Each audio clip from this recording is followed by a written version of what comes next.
A quick word about Andy Murray. Could this be his last Wimbledon, do you think?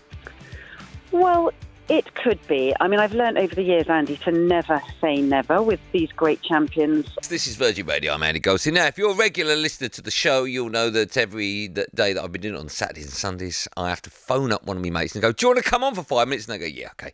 In the past, we've spoke to Natalie Appleton, Tom Grennan, Gem Archer, Andy Bell from Oasis, Ollie Murs, and they've all been nines. They've all been absolutely brilliant.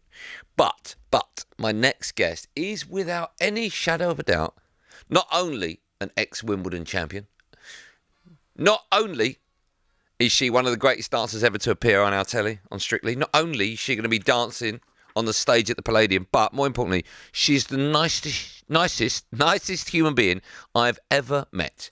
Let's say hello and give a warm Virgin Radio welcome to Annabel Croft. Crofty!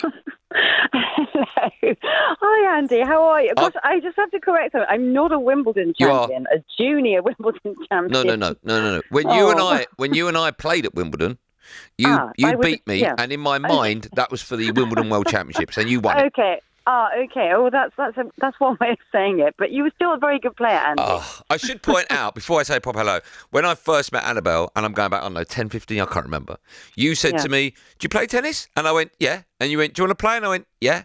And you said, okay, we'll play at Wimbledon. And I went, yeah, okay, what court? Where is it? And you went, Wimbledon.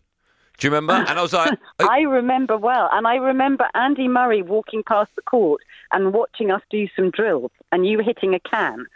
Yeah, and he was quite impressed. I do remember that. Can I just point out, I was meant to hit the can. It wasn't like there was a can miles away. I was that bad. No, you were quite accurate. I was okay. Yeah, I remember it well. I was like, bless you. You played well. Bless you. Forget about me, right? As it pains me to say, let's not talk about me, let's talk about you. Oh. Firstly, how are you, Annabel Croft? Are you well? I'm really well. I have just been for a walk with my daughter Lily, and the sun is shining. We've had horrific rain, as you know, and so just to be out in a park walking with the sunshine is perfection. So, yep, I'm feeling good. I can tackle the day now. Good. When you say walking, are you not dancing? Should you not just be dancing everywhere now you go?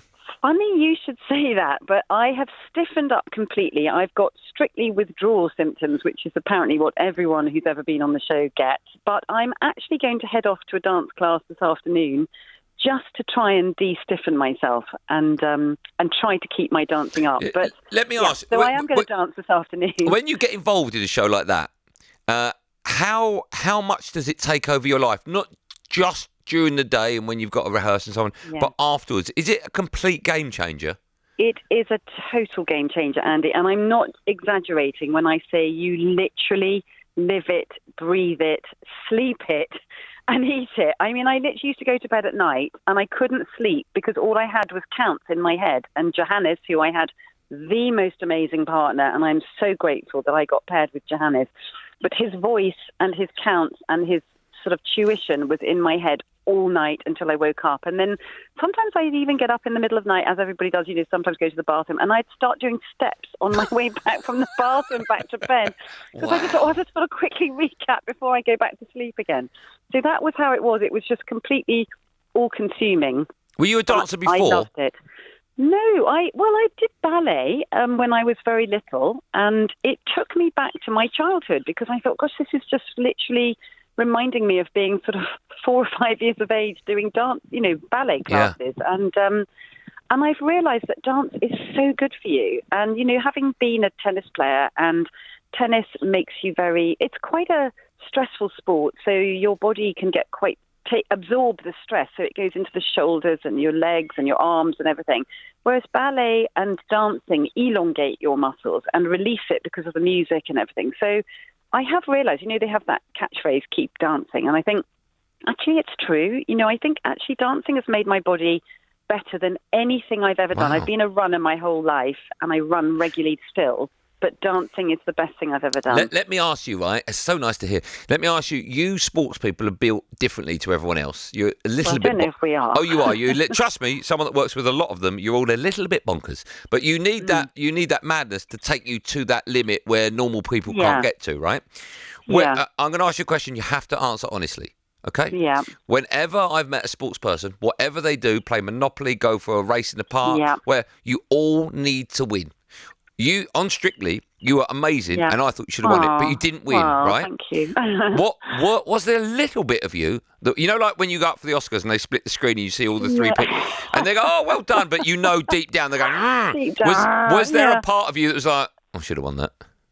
Well, do you know what? If I'm really honest, right from week one, I thought I will be lucky to make it past the first week because I just think I'll just get turfed off and I'm not an entertainer and I just never thought I would get past week one. And when I got past week one, I was so chuffed. I thought, well, I'll just keep going. And then, of course, once we got to the semis, and I knew what it meant to Johannes because he's such an incredible dancer and a teacher, and he would love to win, you know, Strictly, and of course he would. That's his profession, and I think he should win it, and he deserves to win it. So by that stage, I really, really wanted to win it for him. And so then it had never occurred to me to win it. And I'd always said to him, this is always about the dancing and just learning.